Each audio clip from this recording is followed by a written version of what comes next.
सफलता मतलब वह कुंजी सफलता की वह कुंजी जो किसी भी ताले को दोस्तों। पार्ट दूसरा है और एक क्वेश्चन दोस्तों आरआरबी ग्रुप डी में बहुत बेहतरीन से पूछे जाते हैं और आप आता हुआ क्वेश्चन गलती कर बैठते हैं, यानी प्रैक्टिस ना हो। तो ऐसा नहीं है कि आप टफ टफ क्वेश्चन ही करेंगे और जो इजी टाइप क्वेश्चन है छोड़ देंगे। यहाँ गलती करने की कोशिश कहाँ करेंगे, आइए हम बताते हैं कहाँ पे गलती करेंगे। देखिए, निम्न समूह में से विषम को चुने, मतलब उसमें से अलग कौन सा है।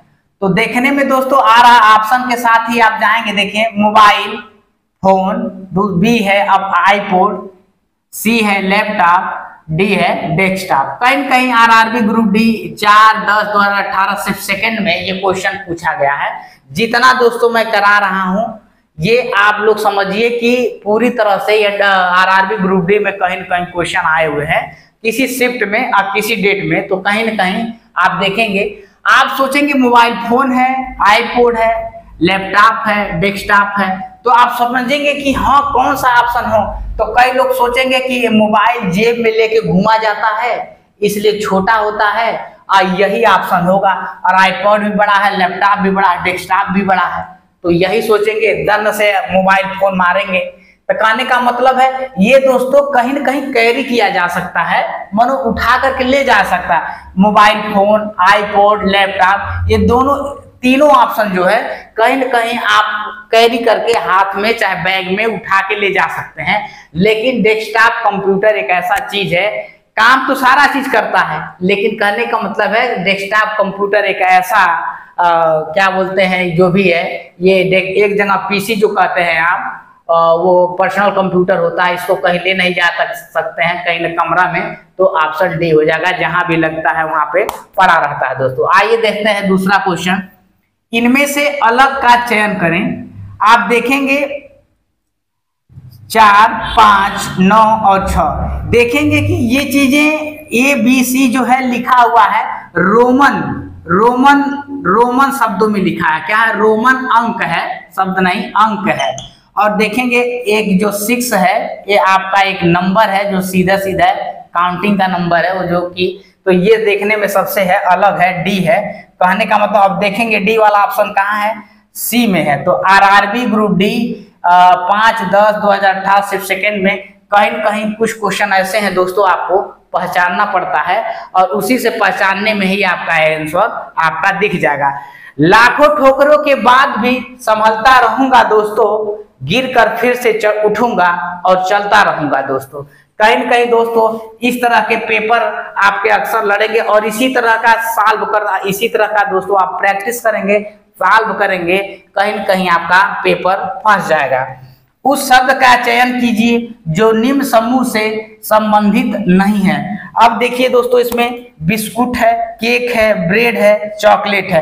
अब ये देखिए एक चीज सबसे अलग है कि आदमी अब इसमें सोचेंगे कि मारे तो क्या मारे, तो आप सोचेंगे ब्रेड है, केक है और ब्रेड है, सोचेंगे चाय जो है ब्रेड जो है चाय में बोर के खाई जाती है और बिस्किट भी खाई जाती है, इसमें कंफ्यूजन है। केक होता है, केक और चॉकलेट ऐसा लंबा लंबा खा लेते हैं। तो कहीं न कहीं आप देखेंगे बिस्कुट पे और ब्रेड पे आपका चढ़ जाएगा, लेकिन ये सब सारी चीजें मैदे से बनी होती हैं, बिस्कुट, केक और ब्रेड। तो ये मैदा सा यूज होता है। चॉकलेट एक ऐसा चीज है जो मैदे से नहीं बनता है। तो ऑप्शन सी हो जाएगा दोस्तों।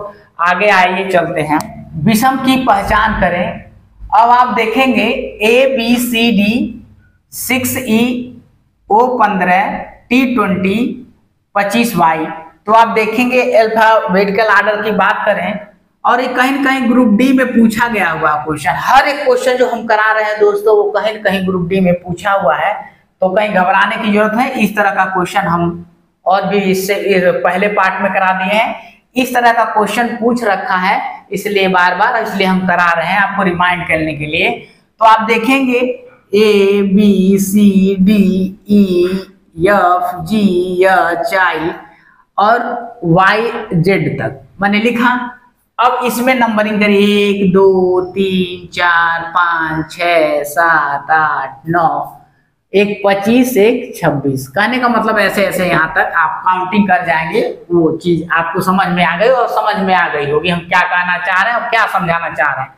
तो आप देखेंगे E6 पर है, आप देखेंगे E6 पर है, कहीं न कहीं E देखेंगे 5 पर है, कहीं न कहीं E देखेंगे 5 पर है। वो जो है आप देखेंगे लालिन तो 15 पे आता है, वो 15 पे आता है। T20 पे आता है, क्या T20 पे आता है। Y जो है देखिए दोस्तों यहाँ पर 25 पे आता है, Y जो है 25 पे आता है। तो कहीं न कहीं इसका ये जो ऑप्शन ए वाला है वही, अगर E 5 रहता ये भी सही हो जाता। तो कहीं न कहीं दोस्तों ए वाला ऑप्शन देखेंगे गड़बड़ है तो ऑप्शन सी वाला मार देंगे। तो कहीं न कहीं इस तरह का क्वेश्चन आपको बार बार थोड़ा सा प्रैक्टिस कर लेंगे और आसानी से हो जाएगा। और कहते हैं सपनों की ऊंचाई वही तय करता है दोस्तों जो उन्हें पाने की हिम्मत रखता है। तो कहीं न कहीं दोस्तों इस तरह का हम आपको मोटिवेशनल कोट मारते रहते हैं कि आपका हौसला जाहिर हो। आइए दोस्तों अगला क्वेश्चन देखते हैं। विषम आकृति का चयन करें। अब आप देख रहे होंगे इसमें NAZL लिखा हुआ है, ऑप्शन दिया हुआ है ABCD। अब इसमें कंफ्यूजन हो, नंबरिंग करके देख लेंगे तो कुछ समझ में नहीं, ये यहाँ पे है Z26 पे कुछ समझ में नहीं आ रहा। अब आप देखेंगे कि ए वाले ऑप्शन में जो है यन कितने लाइन से बना हुआ है, 3 लाइन से, 1 2 3। ए कितने लाइन से बना हुआ है, 3 लाइन से, 1 2 3। और जेड देखेंगे कितनी लाइन से बना हुआ है दोस्तों, 1 2 3। अब यल देखेंगे दोस्तों कितने लाइन से जुड़ा हुआ है, 1 और 2 लाइन मिल करके यल बना हुआ है। और सब में दोस्तों 3 लाइन मिला हुआ है, तो ये 3 चीज बना हुआ है, जैसे ABC ये तीनों क्या है जो है 3 लाइन से बना हुआ है। यही जो डी वाला है यही क्या है 2 लाइन से बना हुआ है। तो ऑप्शन देखेंगे किस में है, ऑप्शन सी मारेंगे, आपका ये सही हो जाएगा। कहीं न कहीं आपका ऑप्शन सी सही हो जाएगा। तो आगे चलते हैं दोस्तों। ऑप्शन कहीं एक डी है, यहाँ पर मान लीजिए ऑप्शन ए है, तो कहीं न कहीं आप देखेंगे ऑप्शन सी आपका सही हो जाएगा।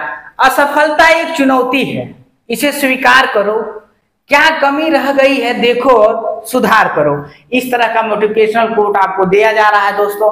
आइए अगला क्वेश्चन पे चलते हैं। वस्तु का चयन करें जो इस समूह से संबंधित नहीं है। कहीं न कहीं ये अच्छा क्वेश्चन है दोस्तों, बहुत इंपॉर्टेंट लिखिएगा इसको, वेरी वेरी इंपॉर्टेंट लिखिएगा, क्योंकि इस तरह का क्वेश्चन आपको पूछेगा।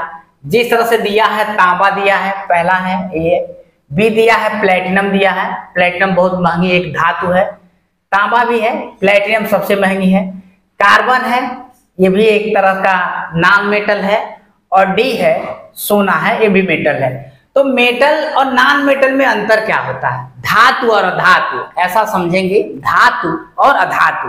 मेटल मतलब होता है धातु, मेटल मतलब होता है धातु, और नॉन मेटल मतलब होता है, नॉन मेटल मतलब होता है अधातु। आप पढ़े होंगे तो उसी के आधार पर ये सवाल पूछ रहा है, धातु और अधातु। एक तांबा क्या है दोस्तों, धातु है, प्लेटिनम क्या है वो भी धातु है, कार्बन क्या है एक नॉन मेटल है जो कि अधातु है, सोना भी एक मेटल है। इस प्रकार आपका ऑप्शन सी सही हो जाएगा। ऑप्शन ये कि ये सबसे अलग है, कि मतलब ये उस वस्तु का चयन करें जो समूह से संबंधित नहीं है। तांबा प्लेटिनम सोना एक समूह के हैं, कार्बन आपका अलग समूह का है। तो कहीं न कहीं इस तरह से ध्यान रखिएगा दोस्तों, इस तरह का क्वेश्चन पूछता है और बहुत इंपॉर्टेंट है। अब देखिए जो क्वेश्चन मैंने करा रखा था फिर वही क्वेश्चन आ गया, मैं इसलिए ले आऊं कि भाई बार बार ये क्वेश्चन पूछ रहा है। विषम की पहचान करें। अब सीधा सीधा जो मैंने बताया है था आपको समझ में, 1 2 3, इसमें 2 ही है दोस्तों, 2 लाइन से डी बना हुआ है, इसमें थोड़ा सा कर्व है, अलग भी है, इसमें 3 है, इसमें 3 है, तो ऑप्शन बी हो जाएगा, ऑप्शन बी का ये सही हो जाएगा। तो कहीं न कहीं दोस्तों आप देखे होंगे लाइव में एक सक्सेस नाम का चीज सुने होंगे, सक्सेस, द सक्सेस क्या है, द सक्सेस मतलब क्या, सफलता, सफलता, सफलता, सफलता मतलब वह कुंजी, सफलता की वह कुंजी जो किसी भी ताले को दोस्तों, सफलता की वह कुंजी जो किसी भी ताले को क्या कर सकती है, खोल सकती है। कहने का मतलब है सफलता वह कुंजी है जो किसी भी ताले को दोस्तों खोल सकती है। आइए आगे चलते हैं। इनमें से निम्नलिखित प्रश्न में 4 शब्द दिए गए हैं, जिनमें से किसी प्रकार जिनमें से 3 किसी प्रकार से एक समान है जबकि चौथा भिन्न है, विषम की पहचान करें। अब इसमें दोस्तों बैंक दिया हुआ है, जैसे axis bank, HDFC bank, SBI bank और आईसीआईसीआई बैंक। तो इसमें 3 निजीकरण निजी बैंक है, मानो प्राइवेट बैंक है, जो कहते हैं एसबीआई। बहुत इंपॉर्टेंट क्वेश्चन है। एसबीआई दोस्तों क्या है? ये सरकारी बैंक है, जिसको कहते हैं, इसको पब्लिक सेक्टर बैंक भी बोलते हैं। क्या बोलते हैं? पब्लिक सेक्टर बैंक भी बोलते हैं। पब्लिक सेक्टर बैंक भी मतलब होता है इसमें जैसे कि होता है कि गवर्नमेंट में होता है और प्राइवेट भी, दोनों इसमें गौन करना है, लेकिन पूरी तरह से होल बॉडी इसमें क्या है? गवर्नमेंट का ही है, लेकिन इसमें जो पैसा लगाते हैं प्राइवेट का भी लगाते हैं, तो इसको पब्लिक सेक्टर बैंक बोलते हैं। इसलिए एसबीआई बैंक है दोस्तों, इसको हमारा ऑप्शन सही हो जाएगा। तो कहीं न कहीं इस प्रकार के क्वेश्चन पूछते रहते हैं दोस्तों। इस तरह का क्वेश्चन आपके एग्जाम में आएगा, लश्कर कितने भी क्यों ना हो हम घुटने नहीं टेकेंगे, क्योंकि हमारी रगों में खून नहीं जुनून दौड़ता है।